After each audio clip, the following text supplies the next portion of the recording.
को कोई ऐसे नज़र से भी दिखा, तो भी आप डायग्नोसिस कर सकते हैं कि इसे साइकोसिस है, जिसे हम हिंदी में पागलपन ये कहते हैं।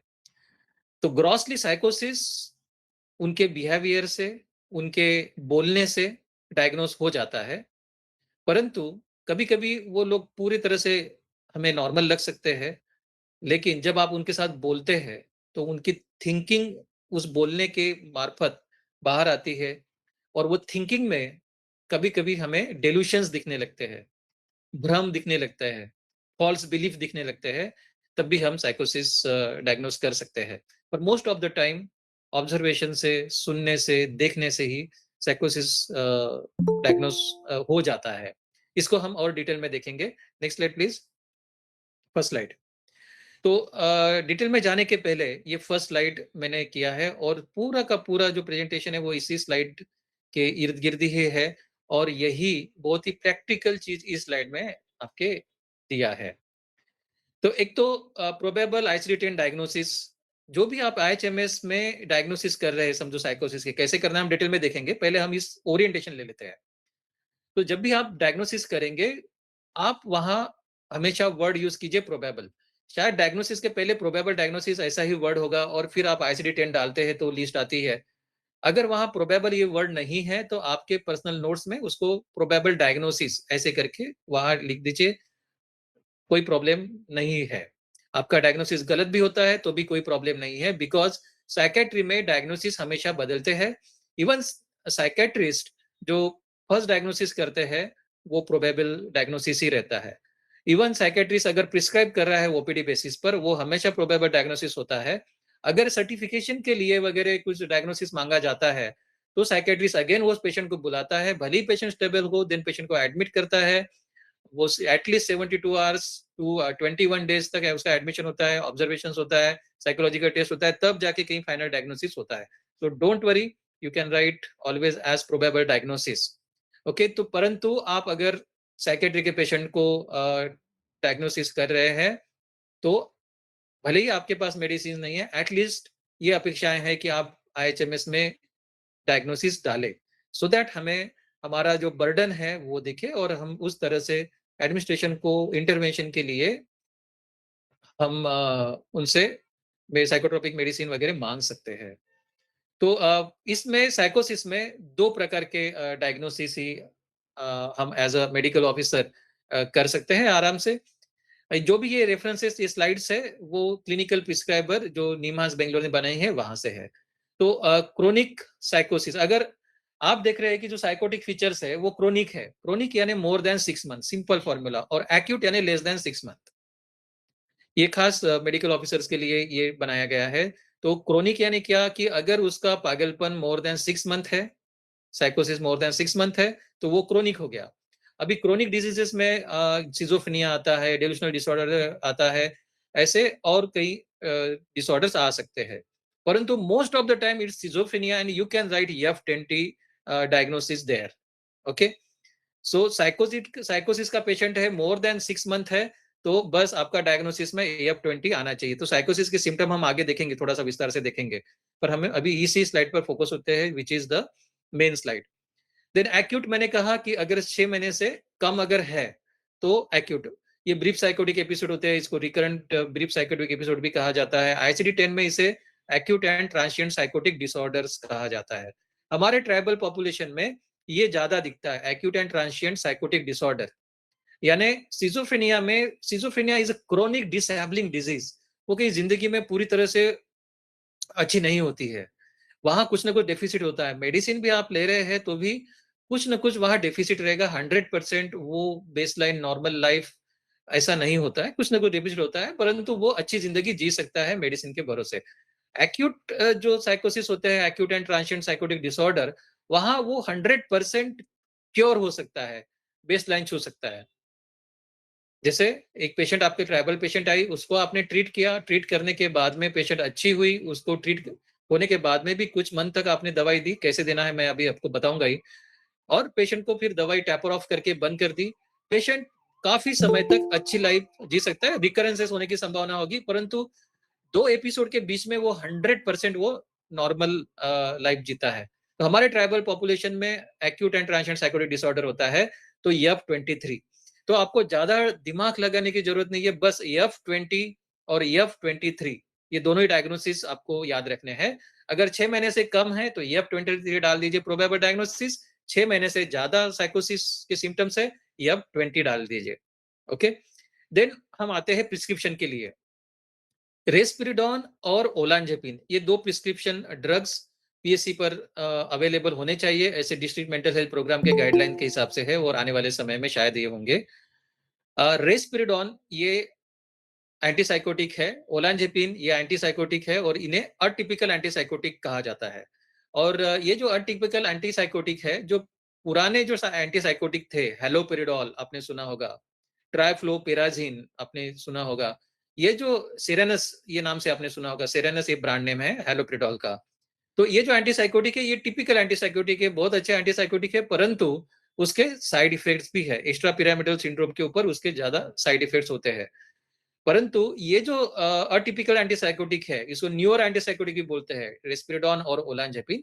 इसके एक्स्ट्रा पिरामिडल सिम्पटम जो है, उनके टिपिकल एंटीसाइकोटिक की तुलना में कम है।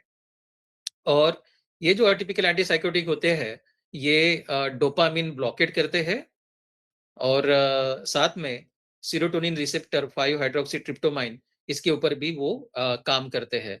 तो सिज़ोफ्रेनिया में एक अच्छा इफ़ेक्ट मिलता है। सिज़ोफ्रेनिया में पॉजिटिव सिम्पटम्स, नेगेटिव सिम्पटम्स ऐसे होते हैं, उसके बारे में भी हम आगे बात करेंगे। तो टिपिकल वाले जो है पुराने वाले सिर्फ पॉजिटिव सिम्पटम पे काम करते हैं। परंतु अटिपिकल एंटीसाइकोटिक जो है वो पॉजिटिव सिम्पटम, नेगेटिव सिम्पटम में भी काम करेंगे। तो overall functioning of the patient बहुत ही इम्प्रूव अच्छा हो जाता है। यानी पेशेंट काम-धंधा भी कर सकता है, घर गृहस्थी भी वो सँभाल सकता है। तो इसीलिए हमारे गाइडलाइन में रेस्पिरिडोन और ओलांजेपिन ये ड्रग्स दिए हैं। रेस्पिरिडोन का जो मेजर साइड इफेक्ट है वो एक्स्ट्रा पिरामिडल सिंड्रोम ये है, सिम्पटम्स ये है और ये भी आप अगर क्रोनिकली यूज़ करते हैं, ज़्यादा देर तक यूज़ करते हैं तो हो सकता है। और ओलांजेपिन का जो मेजर साइड इफेक्ट है वो वेट गेन है और because of that weight gain increase appetite फिर then diabetes and then dyslipidemia ये चीज़ें हो सकती है।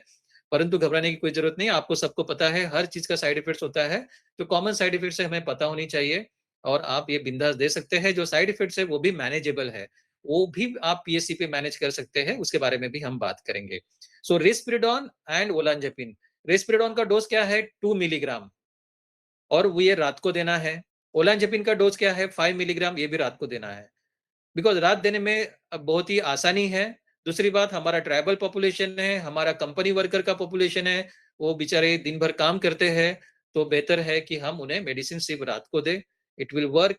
अगर शिफ्ट वर्कर है, कंपनी में जाता है, शिफ्ट वर्कर है, उसे ये कहना है कि सोने के पहले मेडिसिन लेना है। चाहे वो रात रहे, चाहे वो दिन रहे। अगर वो नाइट ड्यूटी है, नाइट ड्यूटी से आता है, अभी दिन में सोना है, वो सोने के पहले मेडिसिन लेगा। सो ये ओडी डोज़ बहुत ही कंफर्टेबल है और ये कोइंसिडेंटली जो गाइडलाइन है क्लिनिकल प्रिस्क्राइबर निमांस वाला जहाँ से ये रेफरेंस हमने लिया है, इसकी सॉफ्ट कॉपी भी लास्ट ईयर मैंने आपको दिया है। वैशाली जी भी वो प्रोवाइड करेगी जहाँ आप डिटेल देख सकते हैं। तो ये दोनों के डोसेज जो है वो नाइट में ही देना है। तो इनिशियली 4 डेज़ आप उसको नाइट में 1 लेना है रिस्पिरिडोन और देन उसे 2 कर देना है। तो 4 मिलीग्राम का डोज़ ओडी आएगा, रिस्पिरिडोन विल वर्क वेल। ओलांजेपिन जो है वो नाइट में 1 देना है 4 दिन और 4 दिन के बाद में इसे 2 करना है, यानी 10 मिलीग्राम का जो ऑप्टिमम डोज़ है वो आ जाएगा।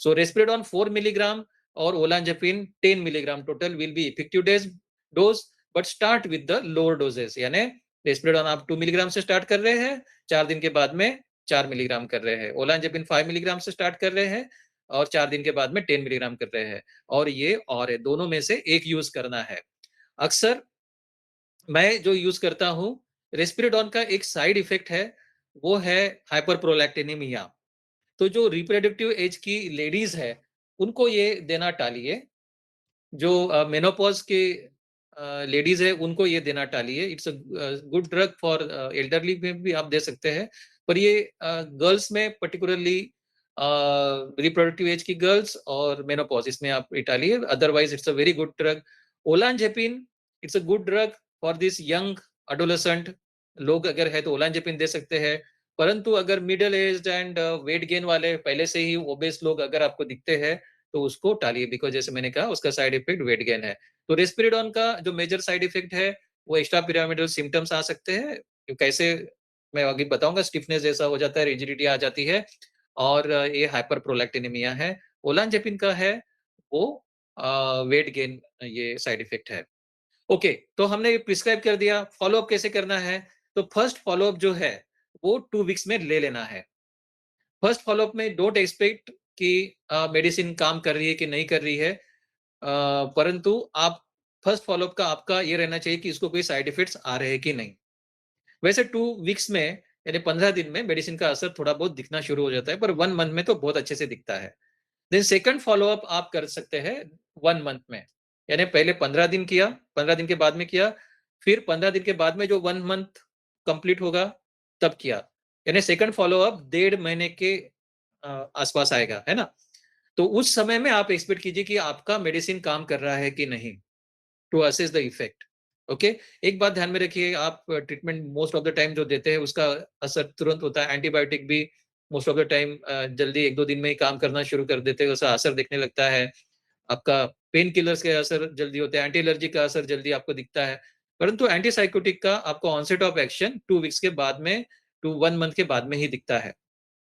तो पहले 2 वीक्स में हम फ़ॉलो अप करेंगे साइड इफ़ेक्ट देखने के लिए, आफ्टर 4 वीक्स हम फ़ॉलो अप करेंगे, जज करने के लिए कि हमारी मेडिसिन काम कर रही है कि नहीं, इफ़ेक्ट देखने के लिए। फिर अगर वो इफ़ेक्ट है तो फ़ॉलो अप एवरी मंथ, हर महीने में 1 बार आप पेशेंट को बुला सकते हैं, वो मेडिसिन लेकर जाएगा।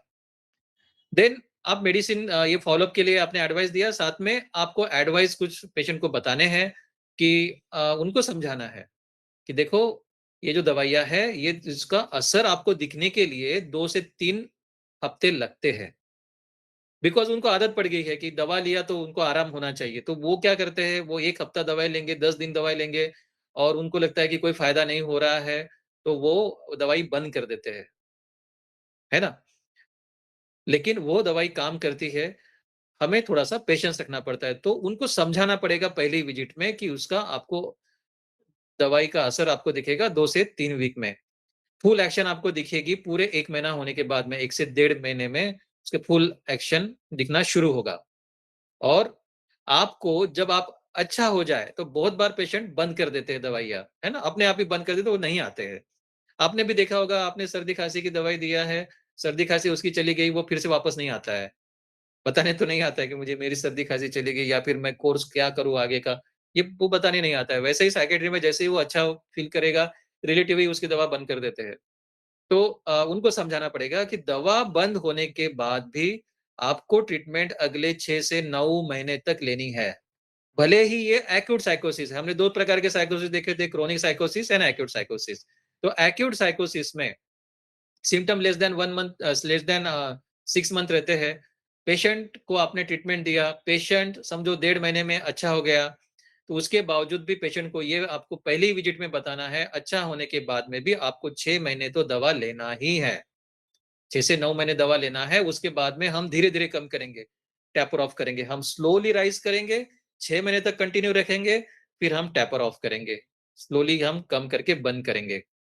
जो क्रोनिक साइकोसिस है यानी जैसे कि सिज़ोफ्रेनिया, वहाँ medicine most of the time long term के लिए रहती है, लाइफ लॉन्ग रहती है, परंतु वो 2 से 3 साल तक आप चला सकते हैं। उसके बाद में आप रिव्यू ले सकते हैं, साइकियाट्रिस्ट को रेफर कर सकते हैं या फिर आप टैपरिंग ऑफ करके एक एक्सपेरिमेंट भी कर सकते हैं कि पेशेंट को कोई प्रॉब्लम आता है कि नहीं। But most of the time जब आप बताते हैं पेशेंट को आप एडवाइस दीजिए कि ये दवाई 6 से 9 महीने चलने वाली है। Next slide please. तो ये बस इतना ही आपको ये करना है। अभी हर एक जो अभी हमने स्लाइड देखी, उसका हम थोड़ा-सा डिटेल में देखते हैं। ओके? तो पहले हमने जो देखा उस पिछले स्लाइड में डायग्नोसिस के बारे में। तो मैंने बहुत ही आपको आसानी से बताया कि अगर क्रोनिक साइकोटिक सिम्पटम्स है, तो उसको आप F20 डायग्नोस करो, ICD-10 क्लासिफिकेशन। अगर एक्यूट है यानी लेस दैन 6 मंथ है, तो F23 करो। More than 6 month chronic, less than 6 month acute. Okay, तो लेकिन अभी साइकोसिस एज़ सच कैसे डायग्नोस करना है?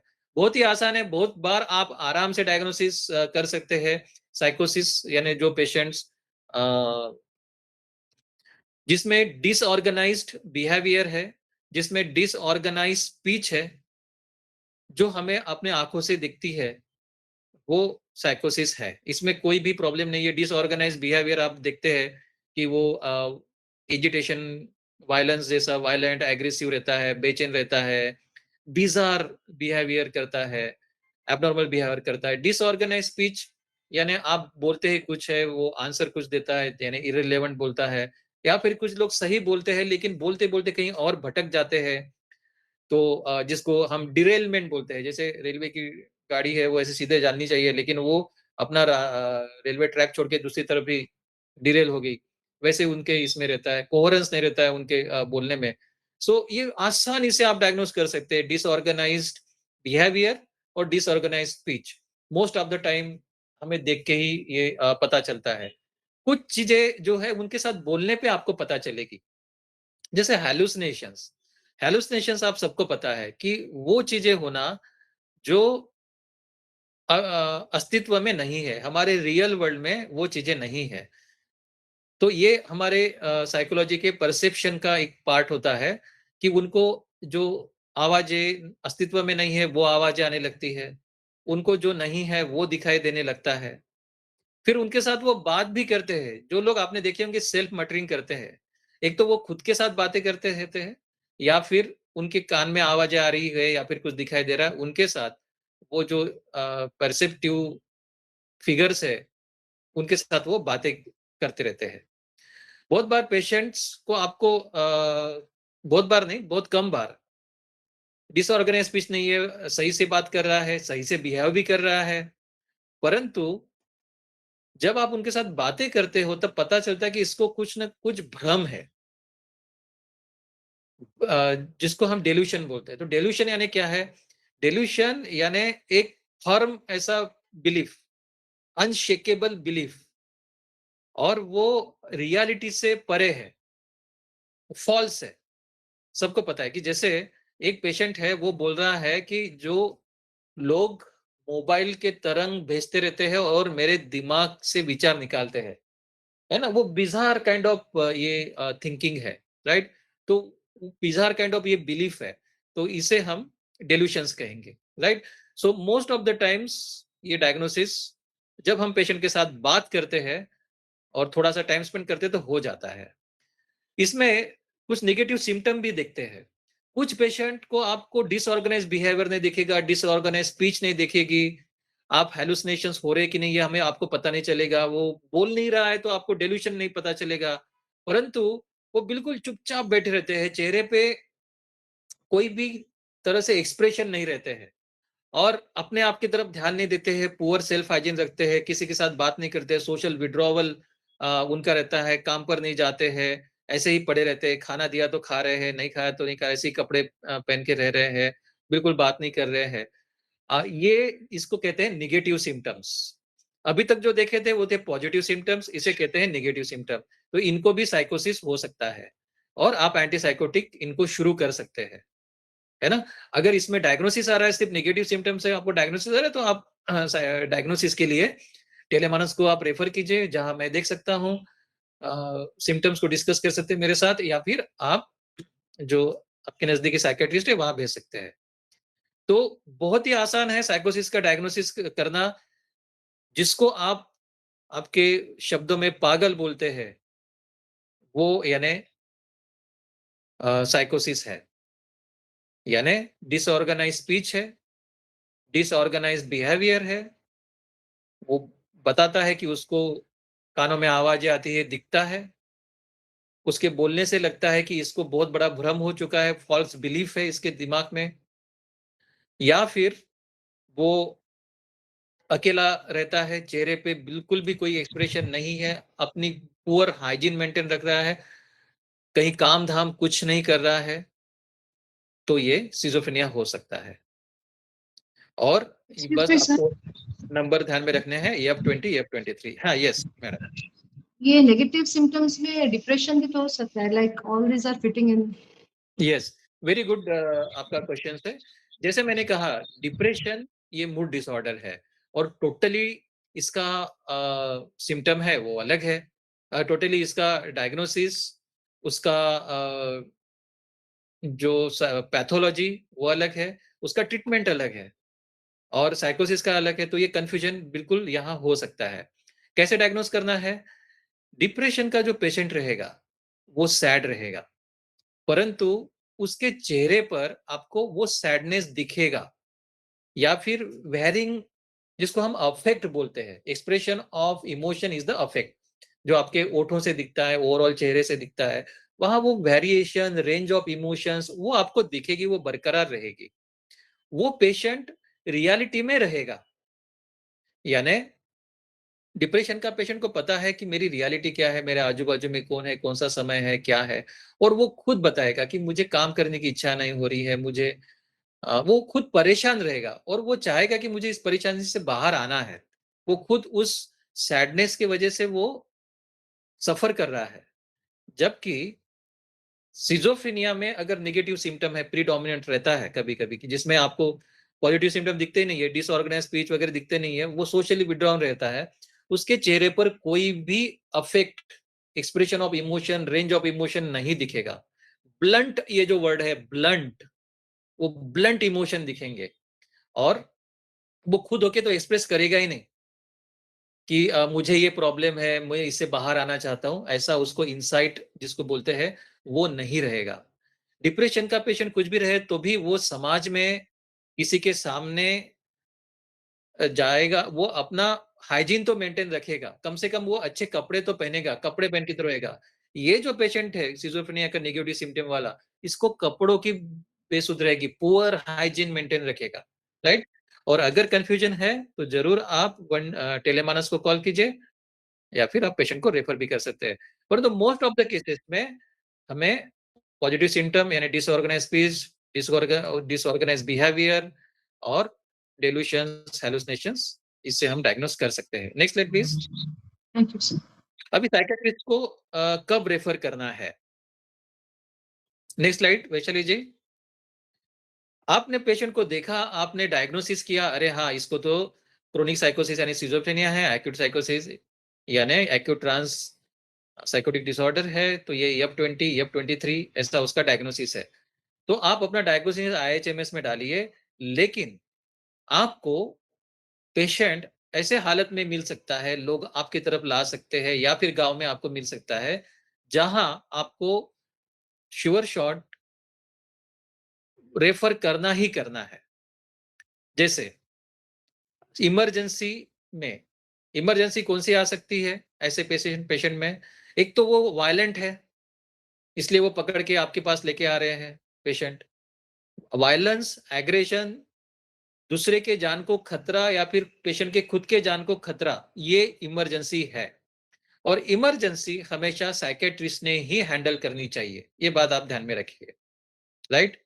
तो ये इमरजेंसी है तो आपको रेफर करना ही है। कौन-सी इमरजेंसी कहा मैंने?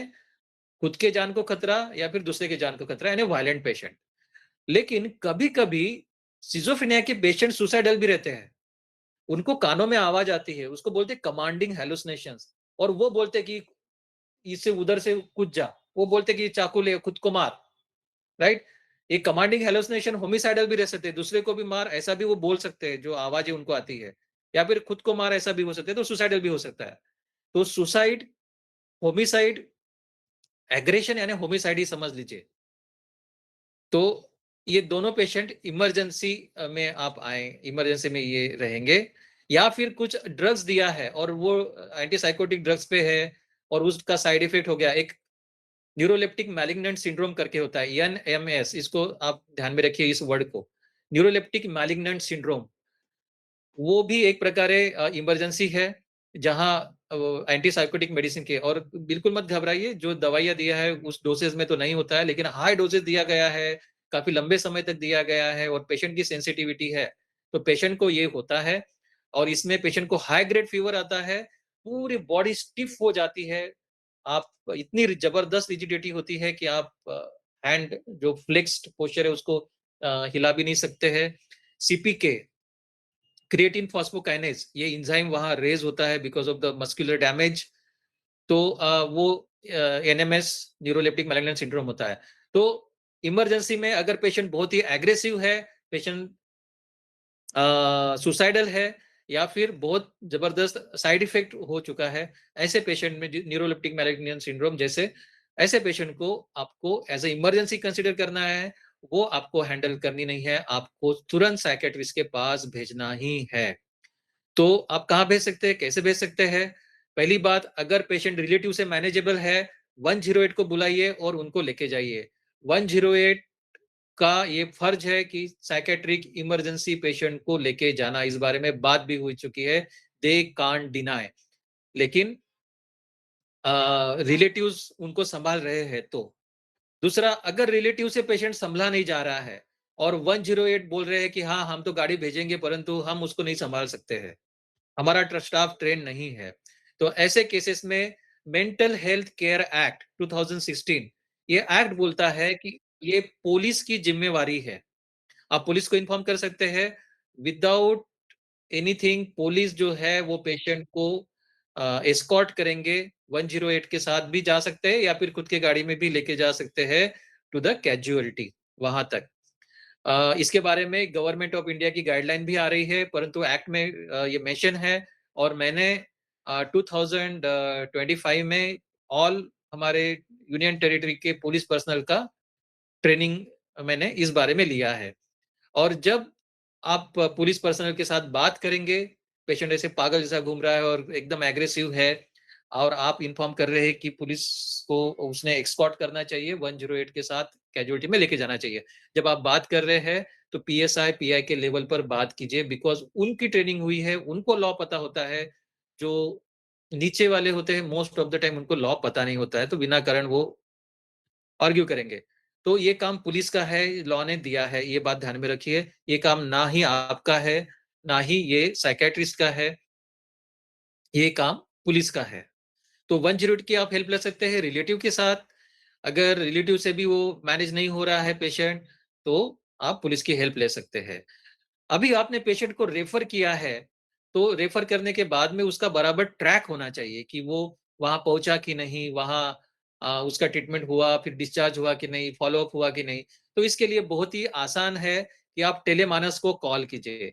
टेलीमानस ये आपने सुना है ना? साइको सोशल इंटरवेंशन के लिए, काउंसलिंग के लिए। टेलीमानस के साथ 2025 में नई सर्विस जॉइन हुई है, उसको बोलते हैं प्राणा पोर्टल, प्राणा रेफरल पोर्टल। अगर आप टेलीमानस को कॉल करते हैं और उनको बताते हैं कि हम इसको रेफर कर रहे हैं, तो वो प्राणा पोर्टल में टेलीमानस काउंसलर उसको डालेगा, तो पेशेंट कहाँ है, उसका क्या हो रहा है, ये पूरा ट्रैक रहेगा। ओके?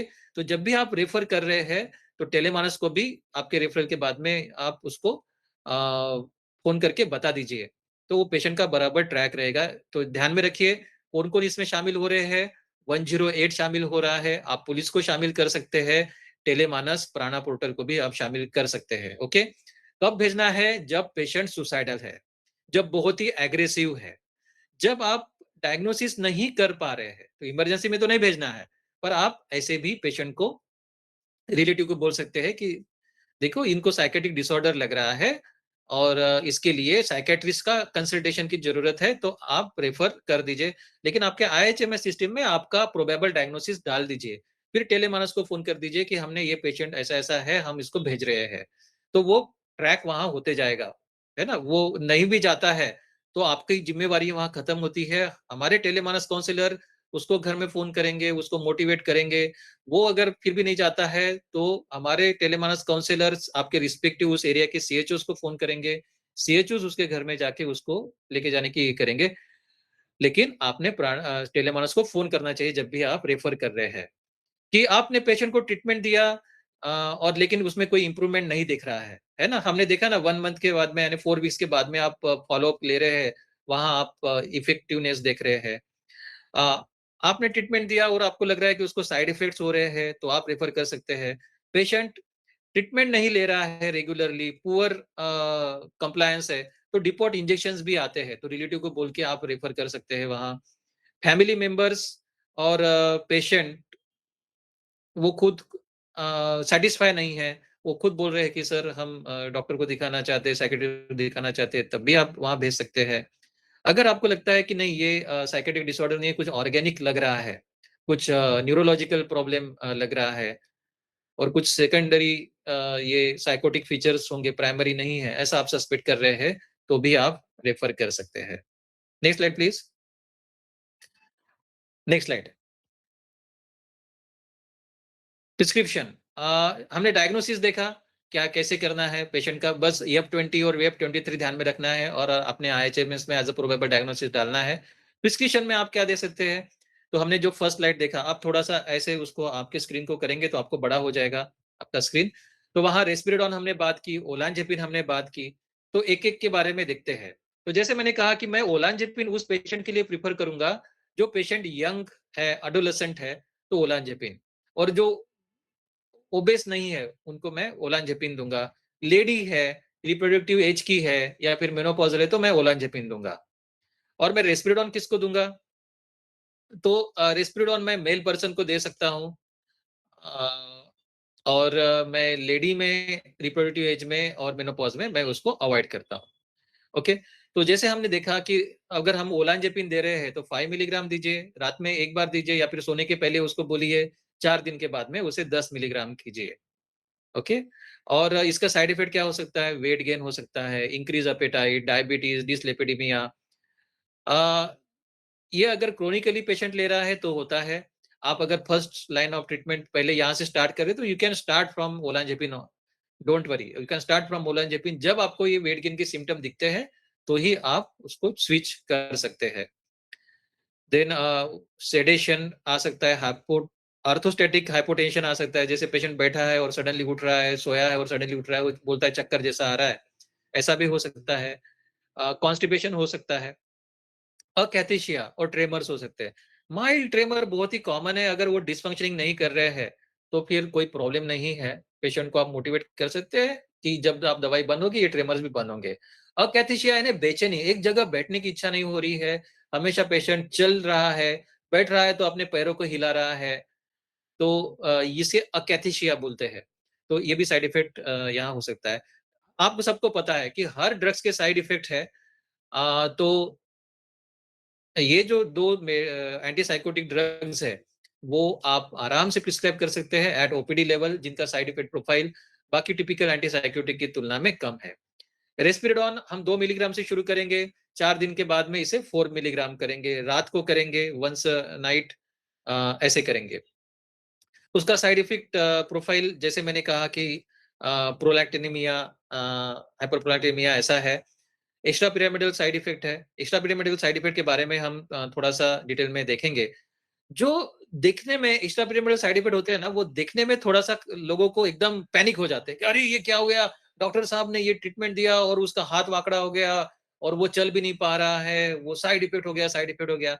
लेकिन वो उतने लाइफ थ्रेटनिंग वगैरह नहीं होते। वो दिखने में बहुत ही सीरियस ऐसे दिखते हैं, परंतु वो बहुत ही आसान है ट्रीट करने के लिए। तो पेशेंट को इसके बारे में अगर आप पहले ही बताते हैं कि ऐसे हो सकता है, इवन ओलानज़ेपिन के साथ भी हो सकता है। रिस्पेराडोन के साथ, सेरेनेस के साथ ये ज़्यादा होता है। ओलानज़ेपिन के साथ ये बहुत ही कम होता है। पर आप पहले से ही पेशेंट को ऐसे बता के रखते हैं साइड इफेक्ट के बारे में, तो पेशेंट प्रिपेयर्ड रहता है, वो पैनिक नहीं होगा। कैसे मैनेज कर सकते हैं? Next slide please. Next slide Vaishali ji. जो डिस्टोनिया है, ये हम एक्स्ट्रा पिरामिडल साइड इफेक्ट की बात कर रहे हैं। डिस्टोनिया आपने देखा ही होगा कि एकदम ऐसे रिजिड उसका बॉडी पोस्चर हो जाता है। आर्म्स ऐसे फ्लेक्स पोजीशन में आ जाते हैं या फिर ऐसे ट्विस्टिंग जैसा आपको ये हो जाता है। अपरोलिंग ऑफ आईज़ ऐसे होता है। आँख ऊपर किया, आँख ऊपर किया, ऐसा हो जाता है और वो आपके साथ बात कर रहा है लेकिन आँखें ऊपर है, वो कोशिश करके भी वो नीचे नहीं आ रही है। तो ये डिस्टोनिया है। जब आप शुरू कर देते हैं, दवाई लिया है, तो ये कुछ आवर्स में ये हो सकता है और पेशेंट पैनिक होगा, परंतु it is not life threatening. ज़्यादातर ये लाइफ थ्रेटनिंग नहीं है। क्या करना है, जैसे ही पेशेंट आता है, इंजेक्शन फिनार्गन, प्रोमिथाजिन, वो 50 मिलीग्राम की एम्प्यूल आती है। आप 25 भी दे सकते हैं और 50 भी दे सकते हैं। अगर 50 देंगे तो सेडेशन आएगा, 25 देंगे तो सेडेशन नहीं आएगा।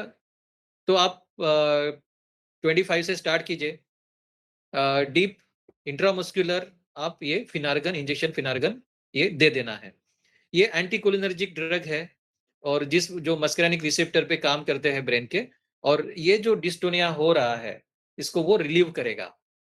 उसका एंग्जायटी रिलीव करने के लिए आप इंजेक्शन डायजेपाम या फिर इंजेक्शन लोराजेपाम ऐसे दे सकते हैं। इंजेक्शन डायजेपाम आप 10 मिलीग्राम इंट्रामस्कुलर दे रहे हैं, तो या फिर स्लो आईवी में आप दे रहे हैं, तो ये रिलीव हो जाएगा। उसके बाद में इंजेक्शन देने के बाद में आप ट्राइहेक्सिल फेनिडेट का डोज़ शुरू कर सकते हैं आपके एंटीसाइकोटिक की, बिकॉज़ अगर आपने एंटीसाइकोटिक बंद कर दी तो उसको तो साइकोसिस फिर से आने वाला है ना? और कुछ-कुछ पेशेंट ये अच्छे-अच्छे एंटीसाइकोटिक को भी सेंसिटिव रहते हैं। ओलानज़ेपिन को भी ये एक्स्ट्रा सिम्पटम दिख सकते हैं। तो पेशेंट को काउंसलिंग करना है, उनको बताना है। वो रिलीव होने के इंजेक्शन से रिलीव होने के बाद में उनको आप ट्राइहेक्सिल फेनिडेट 2 मिलीग्राम की टैबलेट आती है, वो आप एज़ अ बीडी दे सकते हैं। तो 2 मिलीग्राम बीडी देंगे तो 4 मिलीग्राम हो जाएगा। या फिर सिंक जब-जब वो दवा ले रहा है पेशेंट अपना ओलानज़ेपिन या फिर रिस्पेरिडोन, तब उसके साथ में आप उसको ये दे सकते हैं। ये एंटीकोलिनर्जिक ड्रग है, जो उसके एक्स्ट्रापिरामिडल साइड इफ़ेक्ट है, वो नहीं होने देगा। तो डिस्टोनिया बहुत डायग्नोस करना बहुत आसान है, दिखता है, मुँह टेढ़ा कर रहा है, ट्विस्टिंग ऑफ लिम्स कर रहा है, अपरोलिंग ऑफ आईज़ हो रही है, तो डिस्टोनिया। अकैथेसिया यानी क्या? अकैथेसिया यानी एक मोटर रेस्टलेसनेस, जो मैंने अभी आपको कुछ समय के पहले कहा था, कि बेचैन रहता है, एक जगह पर बैठ नहीं पाता है, हमेशा पैर बैठा भी है तो पैर हिला रहा है। तो कुछ लोगों में ऐसे होता है और ये दवाइयाँ शुरू करने के कुछ वीक्स के बाद में किसी को ऐसे हो सकता है। तो इसमें भी डरने वाली वगैरह कोई ऐसी बात नहीं है। अगर आप टैबलेट प्रोप्रानोलोल डालते हैं, तो ये अच्छा-सा रिलीव हो जाता है। उसकी एंग्जायटी को कम करने के लिए बेंज़ोडायज़ेपिन आप डालते हैं तो रिलीव हो जाता है। प्रोप्रानोलोल का डोज़ 40 मिलीग्राम आप दे सकते हैं। प्रोप्रानोलोल लॉन्ग एक्टिंग या फिर कंट्रोल रिलीज़ प्रिपरेशन में जो आता है 40 मिलीग्राम, वो दिन भर काम करेगा। सो मॉर्निंग में आफ्टर ब्रेकफ़ास्ट प्रोप्रानोलोल स्टार्ट कर सकते हैं। अगर ये अकैथेसिया, ये रेस्टलेसनेस पेशेंट को है, तो बहुत सारे पेशेंट आते हैं, सर बैठने की इच्छा ही नहीं होती है, हमेशा चलते रहने की इच्छा होती है। और जब मैं देखता हूँ वो बैठा भी है तो भी पैरों को हिला रहा है। तो ये अकैथेसिया है और मेडिसिन से होता है, इसमें कोई डरने वाली बात नहीं है। प्रोप्रानोलोल स्टार्ट कीजिए, 1 मंथ तक राह देखिए, नहीं हो रहा है तो साइकियाट्रिस्ट को रेफर कीजिए। देन ड्रग इंड्यूस्ड पार्किंसंस, कुछ लोगों को ऐसे ट्रेमर्स आता है, स्लोनेस जैसा आ जाता है। तो ये कई वीक्स तक हमने पेशेंट को दवाई दिया, महीनों तक दवाई दिया, तो ऐसा किसी-किसी को ही हो सकता है, हाँ। आपको सबको पता है साइड इफेक्ट तो किसी के साथ वो भी हो सकता है, लेकिन इतने फ्रीक्वेंटली नहीं होते हैं, पर हमें पता होना चाहिए। तो अगर ये पार्किंसंस के सिम्पटम्स आपको दिखते हैं, माइल्ड ट्रेमर्स दिख रहे हैं, स्लोनेस दिख रहा है, तो आप ट्राइहेक्सिल फेनिडेट जो हमने डिस्टोनिया में यूज़ किया, उसको आप दवाई के साथ 2 मिलीग्राम बीडी दीजिए और उसके बाद में दवाई के साथ हमेशा ऐड ही करके रखिए, तो फिर ये आपको ड्रग इंड्यूस्ड पार्किंसंस के सिम्पटम्स आपको नहीं दिखेंगे। तो आपको ये हमेशा याद रखना है, इंजेक्शन प्रोमिथाजिन, इंजेक्शन डायजेपाम या फिर लोराजेपाम, ये अवेलेबल रहते हैं आपके पीएचसी में। मुझे लगता है कि प्रोमिथाजिन अवेलेबल रहते हैं, आप गायनिक पेशेंट को देते हैं शायद। फिनार्गन, लार्जेक्टिल भी शायद ऐसा कुछ उसका ब्रांड नेम भी है। इंजेक्शन डायजेपाम भी रहते हैं, टैबलेट क्लोनाजेपाम रहती है, जो एंग्ज़ायटी को आप कम कर सकते हैं। ओके, तो ये एक्स्ट्रा पिरामिडल सिम्पटम्स हो गए हैं, जिसको आप आराम से मैनेज कर सकते हैं आपके ओपीडी लेवल पर, और नहीं हो रहा है तो साइकियाट्री में भेज दीजिए। ओपीडी लेवल पर मैनेज करके इंजेक्शन देके भी आप वहाँ भेज सकते हैं। लेकिन इमरजेंसी में कब भेजना है, कि न्यूरोलेप्टिक मैलिग्नेंट सिंड्रोम, जो मैंने कहा कि फीवर आया है पेशेंट को, एकदम 104 तक फीवर जाता है, एकदम पूरे हाथ-पैर स्टिफ हो गए हैं, यानी डिस्टोनिया नहीं है, फीवर है, हाथ-पैर एकदम स्टिफ हुए हैं क्रोनिकली, 4-5 दिन हो गए वो निकल नहीं रहा है, आपने इंजेक्शन फिनार्गन देने के बावजूद भी, और सीपीके रेज़ हुआ है, क्रिएटिनिन फॉस्फोकाइनेज रेज़ हुआ है, तो ये जो मेडिसिन्स है उसका ये साइड इफेक्ट है, बहुत ही रेयर डिसऑर्डर है, परंतु हमें पता होना चाहिए। तो तुरंत हमने भेज देना चाहिए। डिलीरियस बिहेवियर होता है पेशेंट का, जो पेशेंट को कुछ समझता नहीं है। तुरंत एंटीसाइकोटिक बंद करके उसको भेजना चाहिए। हाइपर सेंसिटिविटी टू एंटीसाइकोटिक, कितना भी आप अच्छा एंटीसाइकोटिक जो अभी हमने बात किया रिस्पेरिडोन और ओलांजेपिन दिया है, तो तुरंत उसको डिस्टोनिया बैठ जाता है, तुरंत ऐसा अकैथेसिया हो रहा है, तो फिर आप उसको साइकियाट्रिस्ट के पास भेज दीजिए, वो सिलेक्ट करेगा।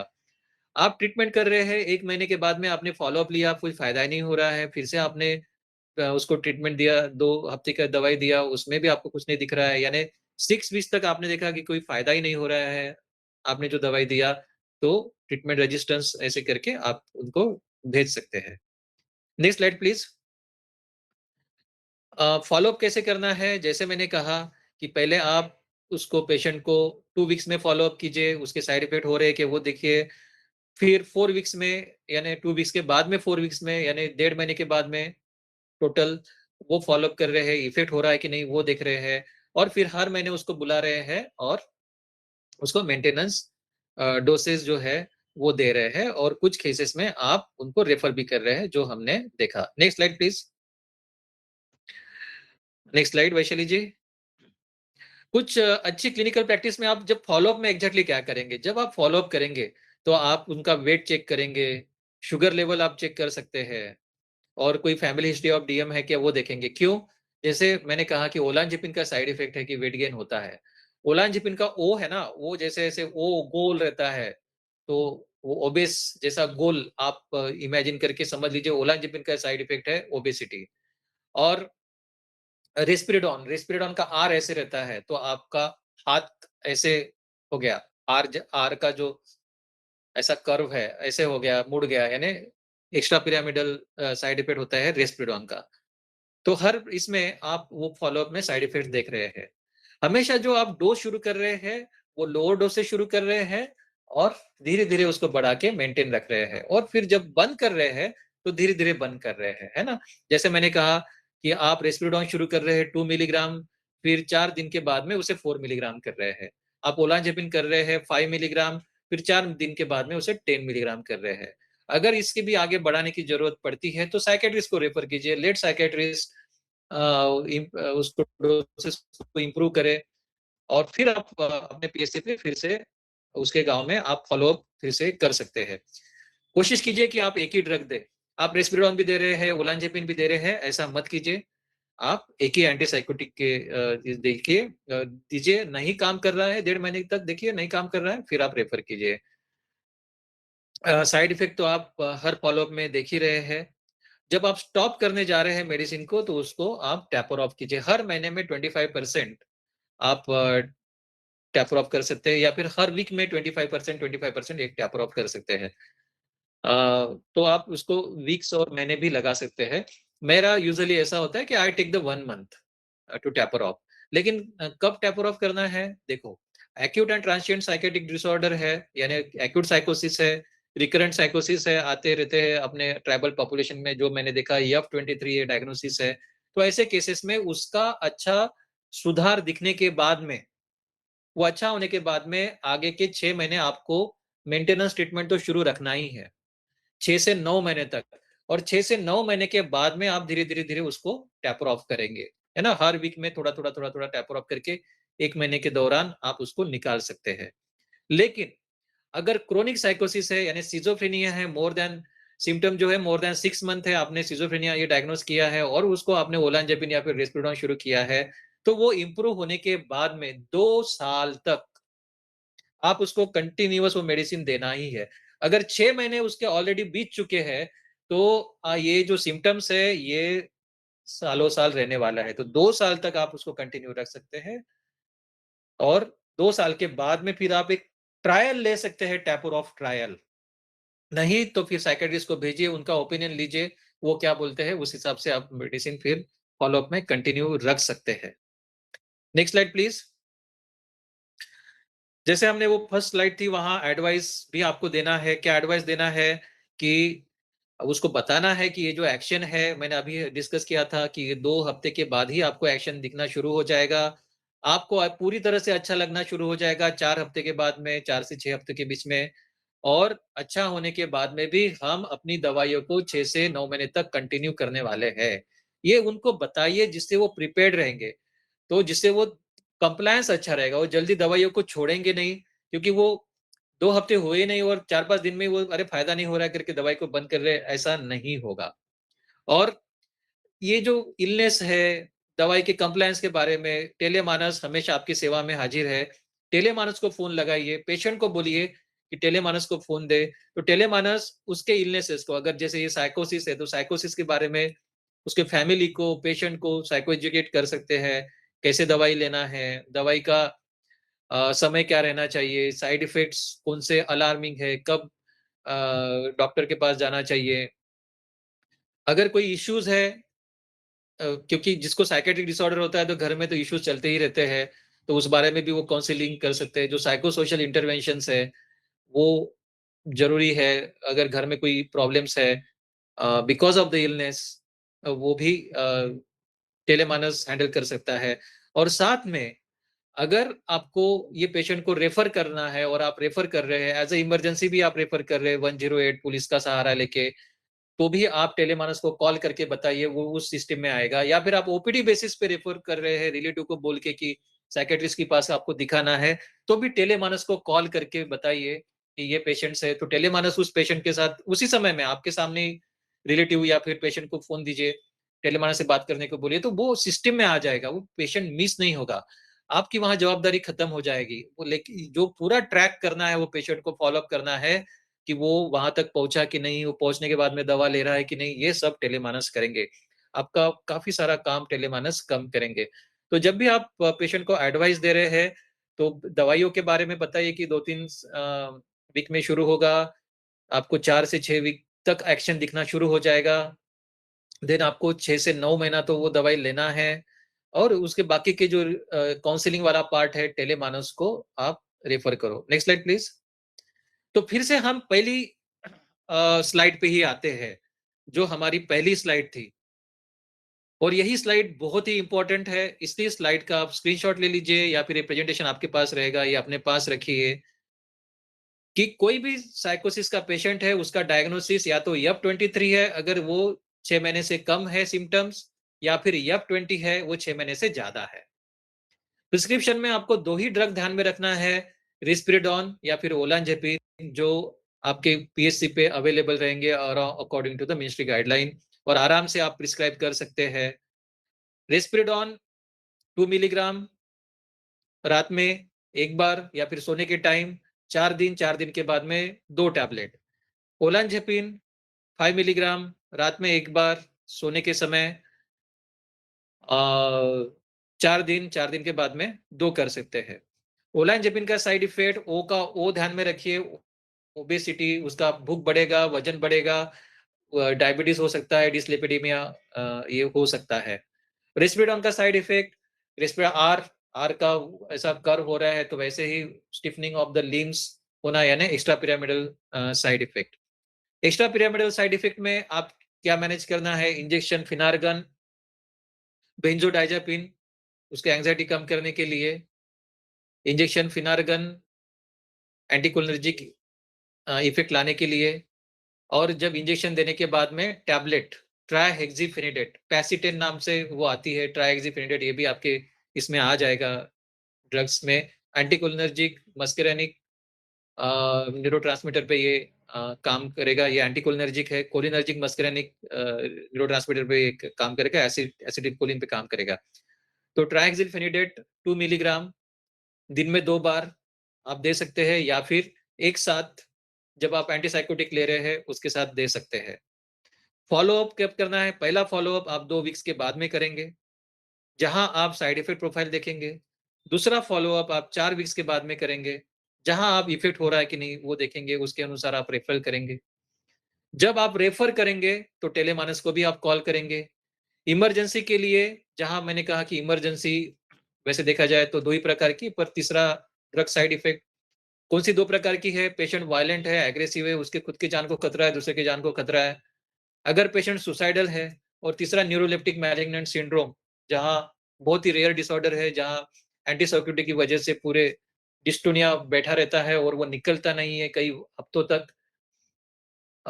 हाई ग्रेड फीवर उसको होता है, क्रिएटिनिन फॉस्फोकाइनेज उसमें बढ़ा हुआ रहता है। तो ये 3 कंडीशन में आपको भेजना ही है एज़ अ इमरजेंसी। बाकी की कंडीशन में एज़ अ फ़ॉलो-अप ओपिनियन के लिए आप भेज सकते हैं। अगर उसका इफ़ेक्ट नहीं हो रहा है, तो भेज सकते हैं। एडवाइस पेशेंट को हमेशा क्या देनी है, उसको पहले से ही प्रिपेयर करके रखिए कि बेटा आपको 2 हफ्ते के बाद ही उसका एक्शन दिखेगा। सर्दी-खाँसी जैसा नहीं है कि एकदम से आपको दिखेगा। 2 हफ्ते के बाद में उसका एक्शन शुरू हो जाएगा और उसके 1 महीने के बाद में आपको अच्छा तरीके से आराम मिलना शुरू हो जाएगा। और आपको ये दवा आराम मिलने के बाद 6 से 9 महीने तक ये लेनी है। तो यही एक जो स्लाइड है बस इतना आप ध्यान में रखा तो बहुत अच्छा है। मैं चाहता हूँ कि आप सबको टेलीमानस का नंबर तो याद है ही।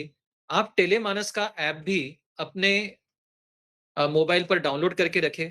टेलीमानस का ऐप लॉन्च हुआ है और उस ऐप में बहुत सारा साइको एजुकेशन मटेरियल है, बहुत सारा रिसोर्स मटेरियल है, जो आप आपके स्कूलों में, कम्युनिटी में जो मेंटल हेल्थ इश्यूज़ या फिर पॉजिटिव मेंटल हेल्थ या फिर लाइफ़स्टाइल, इसके बारे में जब भी आप लेक्चर देने जाएँगे बहुत सहायता होगी। रेडीमेड है, गुजराती में भी है, हिंदी में भी है, इंग्लिश में भी है, जो आप चाहिए वो आप वहाँ यूज़ कर सकते हैं। तो टेलीमानस ऐप आप आज ही अभी ही गूगल के जो ऐप स्टोर होता है वहाँ जाकर आप उसको डाउनलोड कीजिए और उसका यूज़ कर सकते हैं। टेलीमानस ऐप के द्वारा भी आप 14416 को कॉल कर सकते हैं। तो वहाँ भी वो फैसिलिटीज़ वो है। अ, वैशाली जी को मैं रिक्वेस्ट करूँगा कि टेलीमानस ऐप का लिंक वो भेजें या फिर आप भी सर्च कर सकते हैं डायरेक्ट मेडिकल ऑफिसर्स।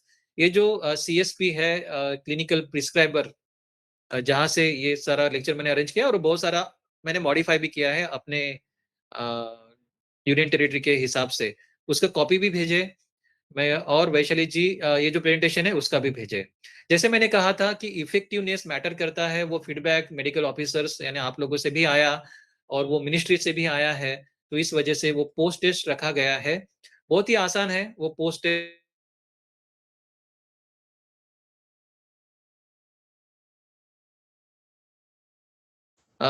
या फिर ये वीडियो भी है जिन्होंने अटेंड नहीं किया है वो वीडियो देख सकते हैं। अ, वैशाली जी ये वीडियो यूट्यूब वीडियो की लिंक भी डालेगी, जो आज हम प्रेजेंटेशन कर रहे हैं उसका रिकॉर्डिंग हो रहा है। और वही शायद आज की प्रेजेंट भी माना जाएगा। किसी को कुछ पूछना है तो वो पूछ सकते हैं। मैं ज़्यादा टाइम नहीं लेना चाहूँगा।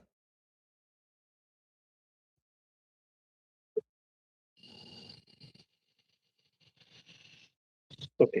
जो पोस्ट टेस्ट है वो गूगल फॉर्म के स्वरूप में है और चैट बॉक्स में वैशाली जी ने वो डाल दिया है। तो वो प्लीज़ वो भरिए सो दैट आपका अटेंडेंस वहाँ श्योर हो जाए। और जिन्होंने नहीं ये अटेंड कर पा रहे हैं उनको वैशाली जी यूट्यूब लिंक भेजिए और ये पावर पॉइंट प्रेजेंटेशन भी भेजिए। ओके? और वो जो सीएसपी का आपके पास है पुराना वाला, लास्ट टाइम भेजा था वो फिर से भेज दीजिए या फिर मैं आपको भेजता हूँ, वो आप वो डाल दीजिए, clinical prescriber. Okay, chat box में कोई क्वेश्चन्स है अभी? Okay, thank you very much. अगर कोई भी क्वेश्चन्स है बस 14416 टेलीमानस हेल्पलाइन को आप कॉल कीजिए, बोलिए कि डॉक्टर परवेज को मिलना है, बात करनी है और आप मुझे मेरे साथ जॉइन हो सकते हैं। Thank you very much. Saturday को